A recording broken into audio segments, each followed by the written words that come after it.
To the young, isolated Jewish man or woman who's suffering from anti-Semitism, I wanted to make this video for you.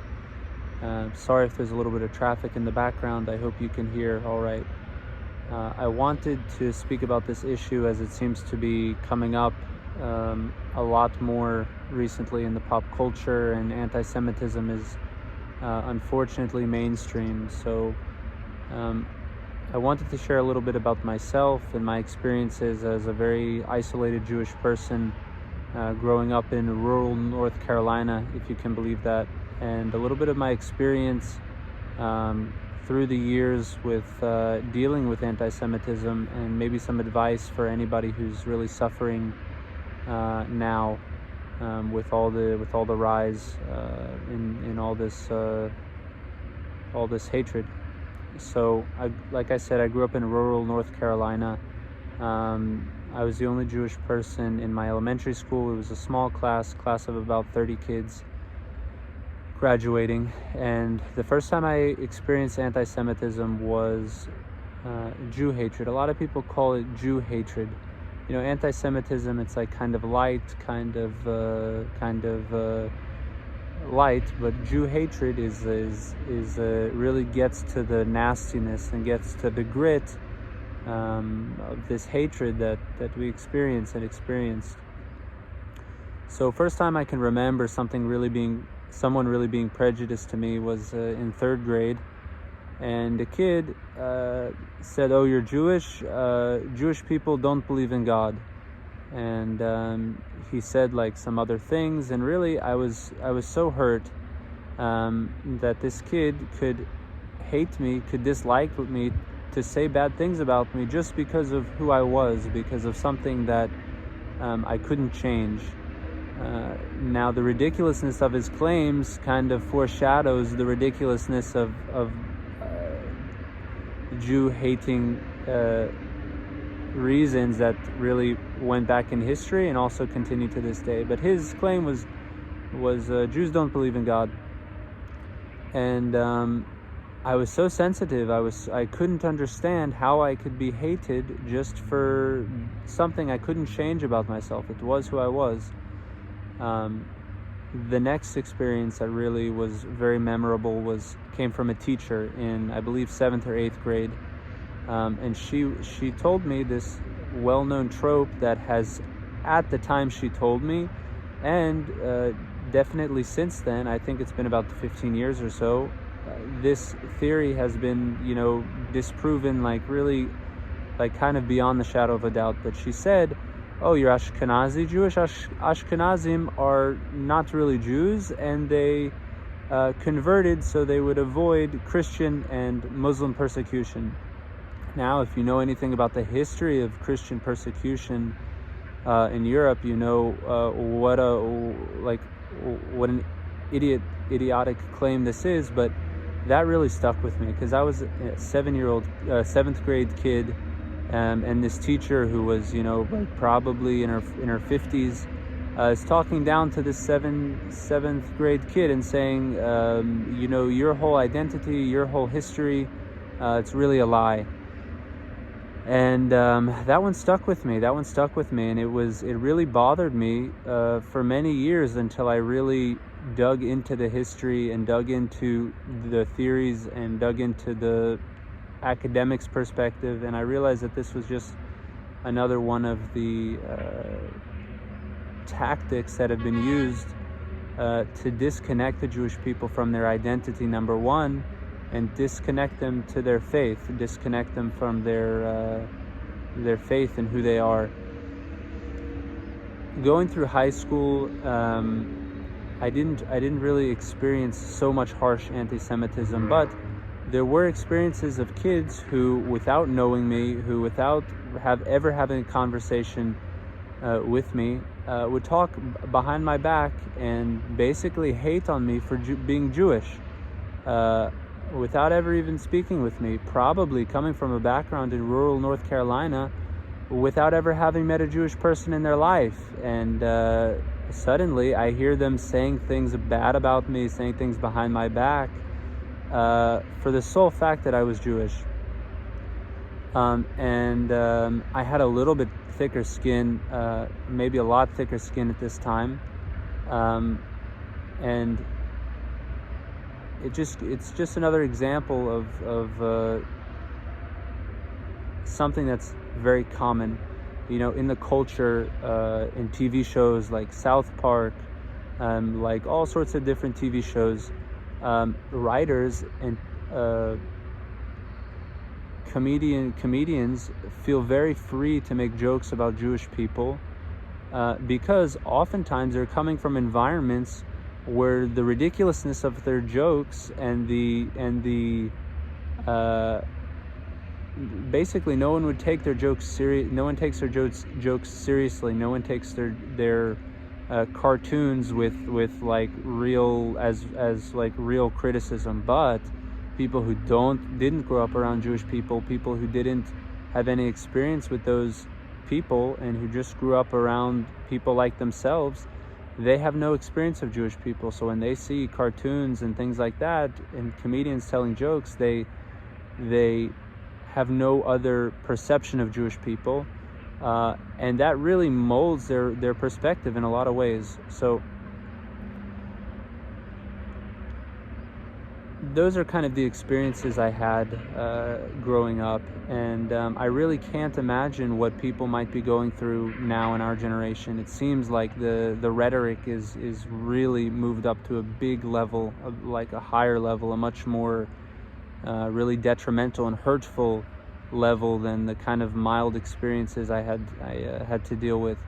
But I really feel for the isolated young Jewish man or woman who's going through school, or feels isolated, feels like, why is this person picking on me just because I'm Jewish? Like, what did I do to them? And it's really important, I think, to know that you didn't do anything to them, and their hatred is like, it's like programmed inside of them. Like, it's like something that they oftentimes can't get out. And instead of being hurt and feeling isolated and feeling like your spirit is broken from whatever you might be going through, I wanted to offer maybe a solution and a path for you to be able to not be hurt by these things. And I think that path is, maybe to put it simply, and I wish I had better advice. I wish I had really the answer that will solve all the issues, but I don't see that answer right now. But something I do see is that someone, a Jewish person who is experiencing this hatred, to thicken their skin a little bit, number one, and to understand that there are people that will like literally hate you because you're Jewish and you didn't do anything to them, and in often cases you can't do anything about it, that these haters simply exist. And when you're isolated, when you're kind of alone, when perhaps you're disconnected from your people, from the Jewish people, that struggle is much more filled with heartache and filled with sadness and difficulty. But when you're really connected to your people, the Jewish people, when you're connected to your roots, when you know who you are, and you believe in your destiny, and you believe in your greatness, and it's not a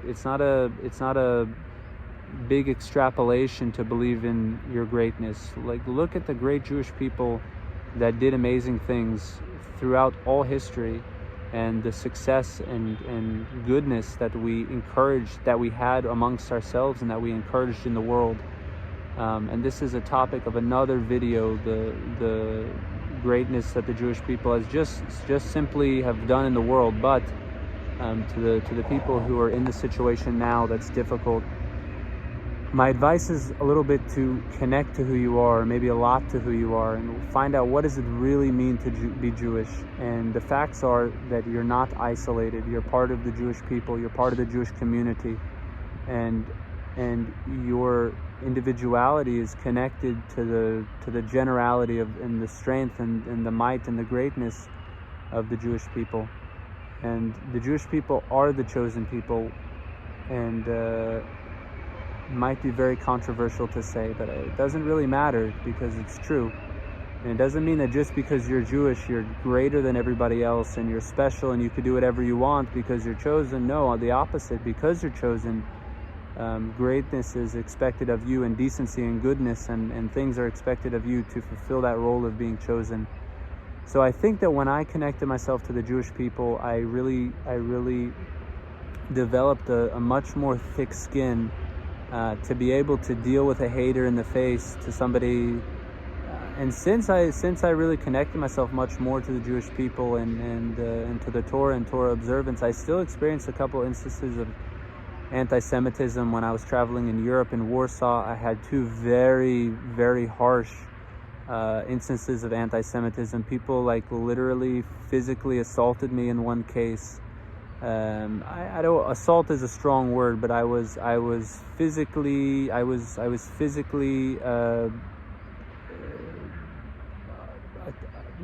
attack is again a strong word, but people used physical force against me, clearly because I was Jewish.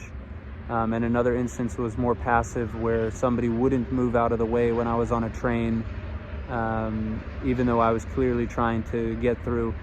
And once you have that thick skin, and once you have that armor and clear connection and awareness of who you are and your identity, those things don't really bother you so much. In the moment, they can, your fire, your passion can heat up, and your wanting to get revenge against that person can flare up, but you're not going to be emotionally hurt. You're not going to be sad because I'm Jewish and I'm a victim because that person victimized me. You're going to be aware that we, the Jewish people, we have enemies and we have haters who are going to hate on us just because the fact that we're Jewish.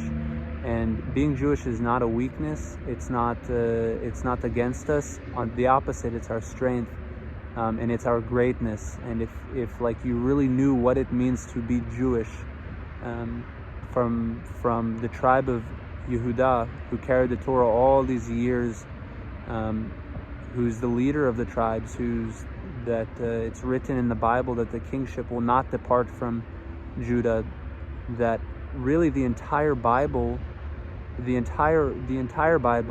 was Hebrew Bible, is talking about the people of Israel and the Jewish people, and this point that the whole world comes to the Bible, really it's all about us. It's all about us and our Father in heaven, who chose us as his firstborn son and daughter.